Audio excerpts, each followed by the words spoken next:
Hi, I'm Cam Weiland. Action. You're supposed to begin your book with action, right? There has to be some sort of conflict and tension and stakes if you're going to stand any chance of grabbing your reader's attention right out of the box. That's been hammered into our heads by pretty much every writing book and magazine we probably ever read. And it's certainly true enough as far as it goes. But what isn't necessarily implicit in that recommendation is what kind of action you should include in your story's beginning. The only rule here is that whatever kind of action you include, it needs to be interesting.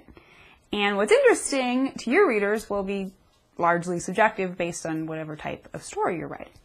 But today I want to comment on one of the less effective types of action with which to begin your book. And that is anything involving avalanches, wolves, or lightning. In other words, anything involving an impersonal antagonistic force. I recently read a fantasy that started with its characters running from wolves in the midst of a blizzard. High stakes, right? There's conflict, there's tension, there's action. The bases are covered. But I, the reader, was yawning. When does it get to the good stuff? When does it get to an interesting interaction between characters? Now, this doesn't mean that impersonal antagonistic forces are always a bad idea.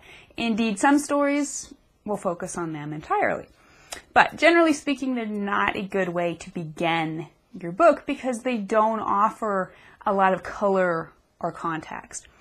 Readers don't want to just see your characters running or fighting for their lives. What they really want is an interesting situation, a little bit of irony, or a conflict with an antagonist that offers some questions in their minds.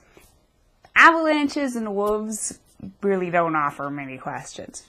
So consider this before you decide to begin your story with any kind of impersonal antagonistic force.